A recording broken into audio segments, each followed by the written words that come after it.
Hello, this is Yolanda from the YouTube channel English with an Erudite. Today I'm going to show you a rather romantic corner of my garden.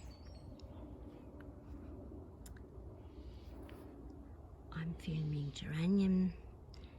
This geranium is now over. I don't think it's going to flower again. Some ferns.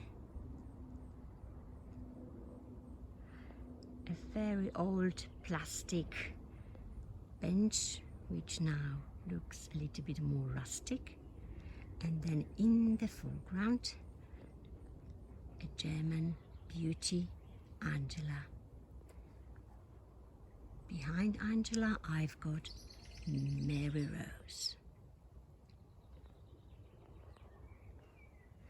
The seed heads of alliums and anquilegias. I always leave some seed heads so that the flowers can self-seed. In the foreground, some rose whose name I don't know yet because I propagated it myself and I don't remember where the cutting was from. And maybe you can see the white rose in the background, which I think, historically speaking, is the oldest rose in my garden because it's maiden's blush and it already existed before 1400. Some irises, also over right now, the Rambler Bobby James, which hasn't flowered yet. Pink Grottendorst and the very fragrant Valeriana.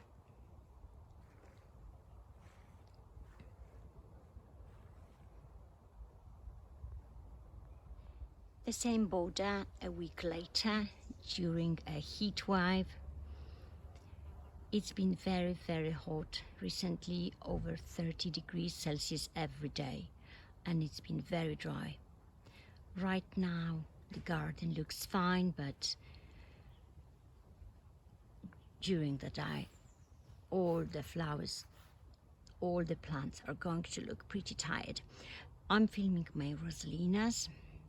Rosalinas are very healthy roses, and last year they kept on flowering until mid-November. I like the color, I like the shape of the flower, I like everything about it. And then some geranium, my Brenda Colvin. It's a young Brenda Colvin, but it's got a lot of potential. It might be several meters high eventually. And some perennials, sedums. Of course, it's too early for sedums. Valeriana. I must show you a lovely young rose. It is Maxi Vita. Look, next year it's going to have dozens of flowers.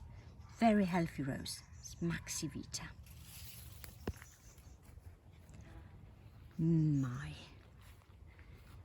Angela. A little bit tired only right now.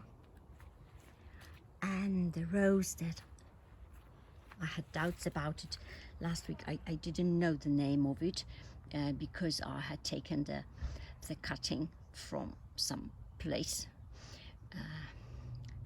I don't remember even where from, but now I think it is Bukavu.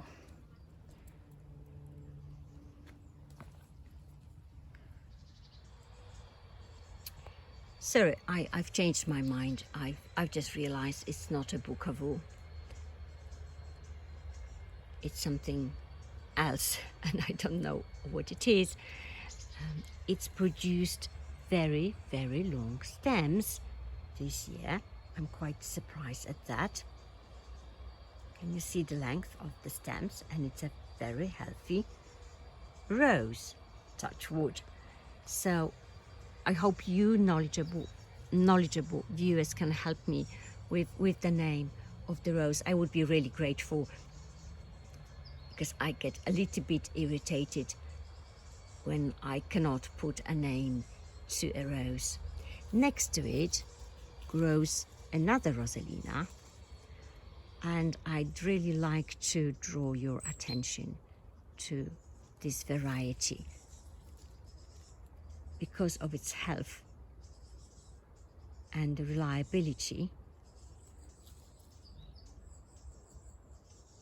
Look, the number of rosebuds is incredible, really. I'm really, really amazed at its health as well. So if you like simple roses, double roses, like this one, and rather pale in the color, I really recommend this rose to you.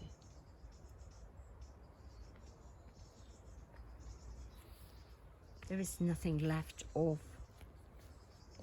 the maiden's blush flowers, just a little bit. I am really sorry. I've come too late. Some beautiful hostas touched by the slugs just a little bit, because thanks to the drought we haven't got many.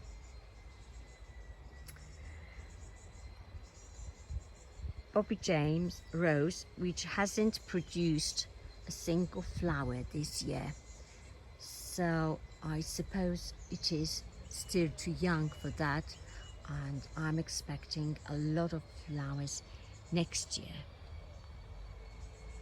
Some perennials and a lovely rose which is very similar to Astronomia, but in fact it is not an Astronomia. It is Sweet Haze. So if you like simplicity in your garden and you don't care much for those classic roses with lots of petals and a strong scent, maybe roses like Sweet Haze are for you. Another border in the same style, I think we could call it the cottage garden style. These plants are asters, to be precise, Aster agerantoides.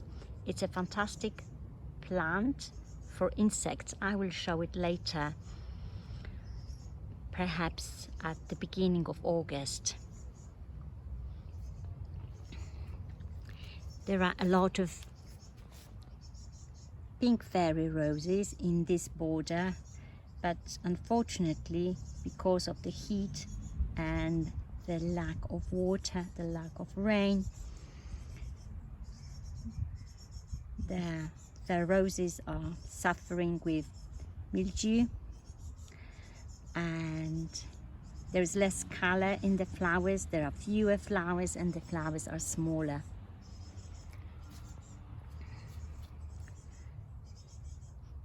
If there had been enough rain in the last weeks, the astrantias would be flowering profusely right now. You see, the drought is a great problem. Plants suffer, and so do we. Today is 34 degrees Celsius. Tomorrow it's going to be even hotter, and it's extremely dry. My monadas are, as far as I remember, they are dark pink monadas. They haven't flowered yet. Pink fairies and the roses that I would recommend to novice gardeners: Queen Elizabeth roses, very reliable, easy to grow, disease resistant. They produce flashes of blooms all season, but just like many other roses in my garden, the flowers are much smaller than they used to be.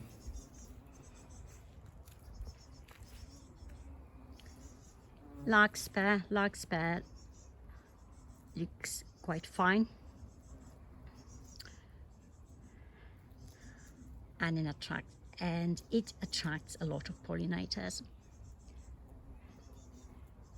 At the back of the border you can see a fantastic landscape rose or ground cover rose called Jazz. It's a German rose.